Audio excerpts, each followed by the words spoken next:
Hello to all YouTube viewers and welcome to my channel, The Illusionist Photography. So let's quickly get into a manipulation, the mermaid. This is the image of the model which we are going to use in this manipulation. I got it from DeviantArt. I'll press Ctrl A to select this image, and this is the background which we are going to use. I'll unlock this layer by double clicking on it. Add a new layer to that. Oh, it's just a mismatch in profile. Don't worry. Now I'll paste this image by pressing Ctrl B. Then I'll resize this image to fit in it.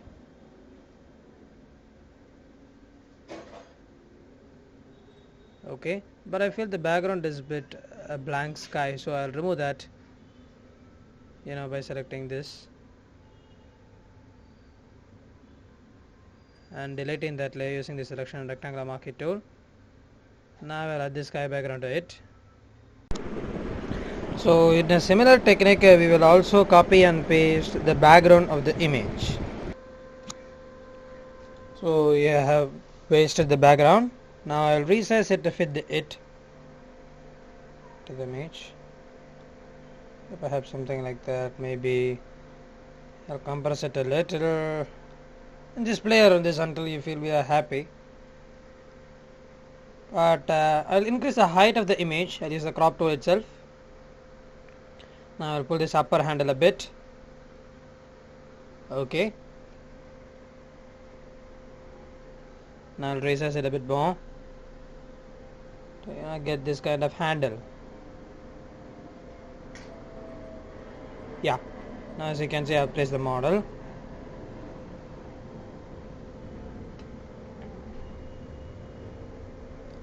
That's fine. We have pasted. Now I'll go for this fin or the fish, which I'm going to add to the mermaid. I'll place it in a new layer. Oops. Wrong selection. Yes. We'll select that. Ctrl A for selection, Ctrl C for copy, and Ctrl V for paste. Now we'll double click on this. Flip horizontal. Now, yeah. I'll place it there.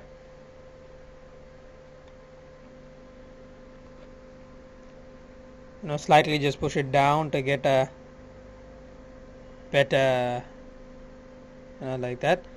Now we'll just grab the eraser tool and erase off the model's legs.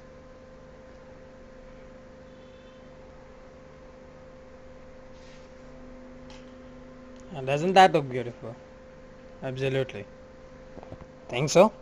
Just note it down whether it looks beautiful or not in the comments. I'd like to hear that from you.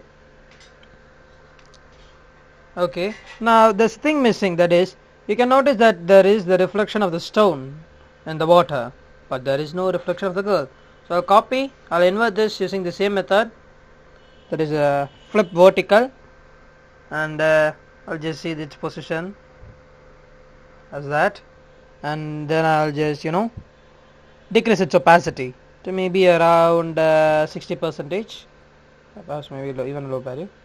Yeah, 22%, good.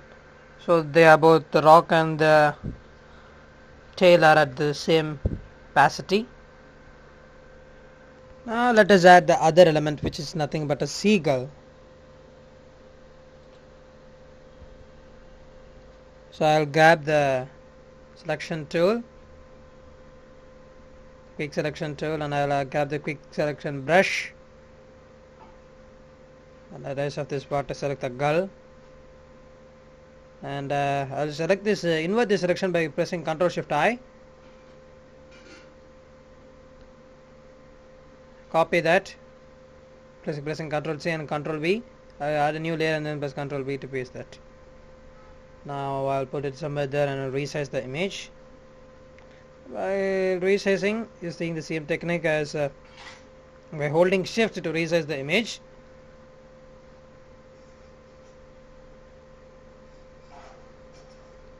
Okay, so I will add a new copy by pressing Ctrl J to duplicate the layer, and I will resize this image a bit more, and this is position. Just play around with this.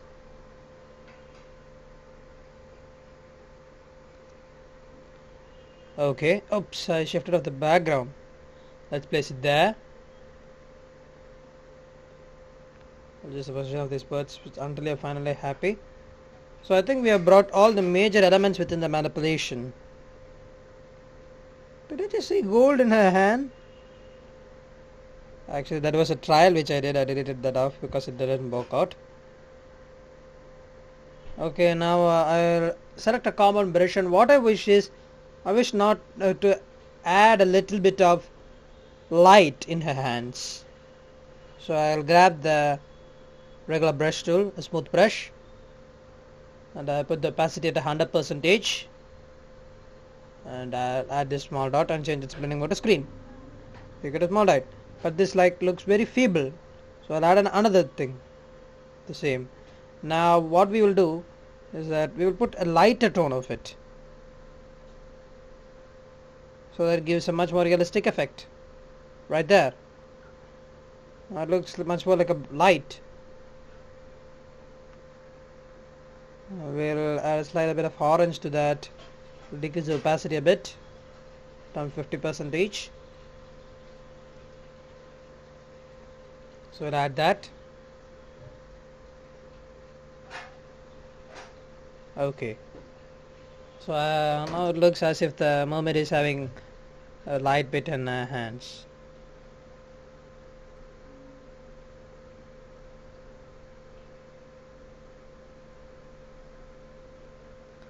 I think no, darker color doesn't work. It destroys the image. I get that itself is good. Okay. Now we'll get for going further on with the manipulation. That is sunlight reflections in the image. So we'll double click the layer to go to layer style, and then we'll add an inner shadow, add a slight olive shade, change its blending mode to color dodge, and play around with the distance and size settings to get the shadows. I mean, this sunlight flare on everything. But this is a very beautiful image. I really have fallen in love with the model. It's really looking good, actually. Now we'll use the same technique on the fins also. I mean the tail of the mermaid. Now, repeat the same procedure for anything that you can find a reflection. For instance, you can get the reflection of the birds. Right? The same procedure that we did before. And I think I did this technique in most of the tutorials which I have done previously, where there is a need for solar reflection. It's a very good technique. It produces very wonderful images and makes the manipulations almost surreal.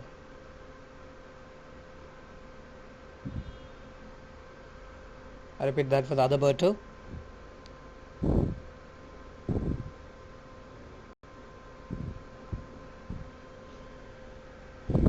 The same technique as that of before. Just play around with that until you're happy. Okay.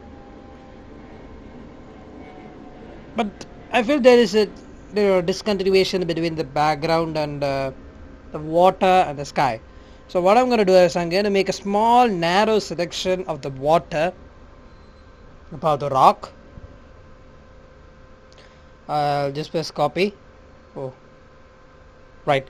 I have to select the layer. Select the layer. Press copy. Now add a new layer. Now I'll just stretch it a bit. Now I'll make selection of this layer by pressing Control on the Windows keyboard. I think that will be Command on the Mac. And add a layer mask. Then grab the gradient tool and I'll add this gradient. No, this is not at all coming properly. What's the problem with the mouse? Sorry guys, there's some kind of problem. Not able to. Okay. Now that looks somewhat good. So we'll narrow it down to a thin strip or something like that, so that it shows, slight variation like that. A smooth transition, not a rough one. You can also do this technique by applying feather. I'm bringing back all the elements. The manipulation. Okay, we'll add a new layer about this layer. We're gonna add the shadows. Okay, so we'll add the shadows to produce the shadow of the tail by using a soft brush under the tail fin,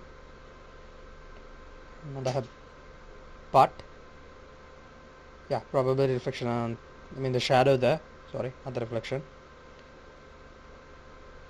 Okay.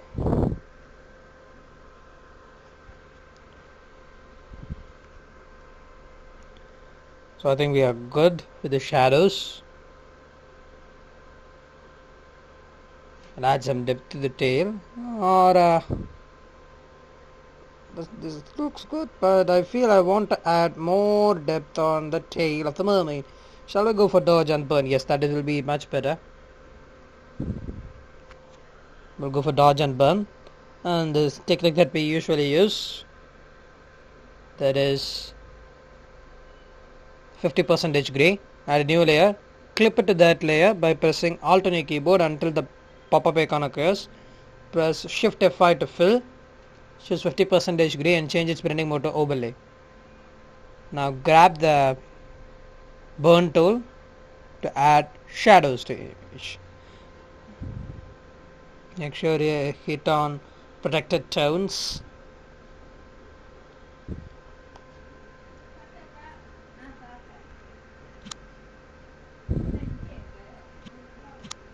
Now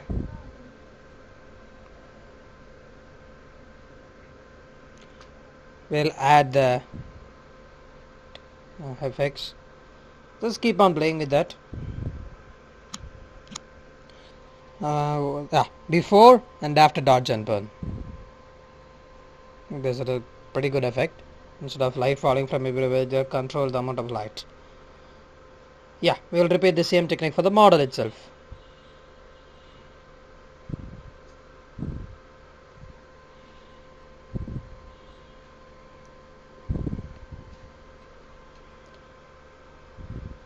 So, we need a reflection on the model's face. So I'll choose a light with around 17% opacity and change its blending mode to screen. That will produce a gentle reflection of the light on the mermaid's face. Now I'll grab this fog brush. So download it from the internet, and just as you can download any fog brushes which are available over the internet. Many of that are available maybe at Breezy or Photoshop brushes. Anywhere, get the brush you want. These brushes are really good. Okay, and then I'll spray this to get, oh no, that's not looking good. Yeah, randomization. Just spread it out until you feel you want to add this kind of mist or fog in the image. Don't worry how the image looks now, because this will reduce gradually.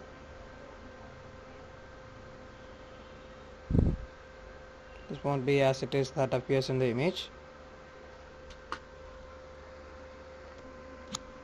Okay, so now we have added the fog in the image.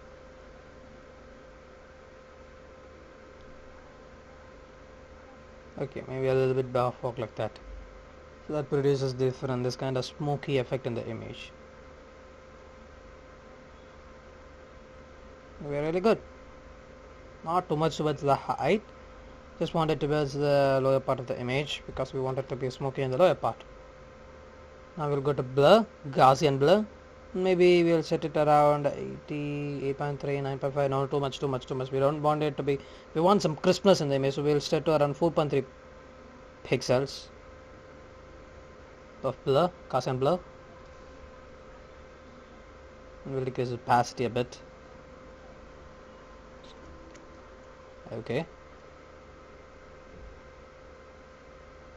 Oh, right. We have done it on the same layer. So let's bring out the screen.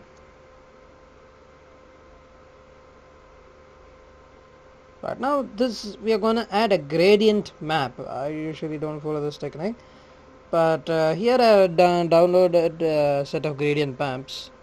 Actually they are all photo gradient maps which you can use, or you can just create a gradient of your own, basically a black and white gradient. But here what I've done is I've chosen from blue to a slight shade of blue. What it's gonna do is gonna replace some of those colors, and it is going to produce a better darkness. You can also use curves to adjust this and get the effect, or maybe you can adjust the levels to produce the same kind of effect. So merge this rest by pressing Ctrl Shift Alt E, and save this as a JPEG file because I'm using CS5, and I'm gonna open this in Camera Raw. I'll go to Bridge, right click on the image and to get open in Camera Raw. Now my favorite part, just playing around with the settings until you're happy. Just everything that comes into your sight to produce the best of the image.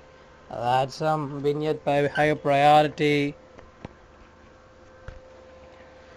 Then I'll adjust the exposure, temperature.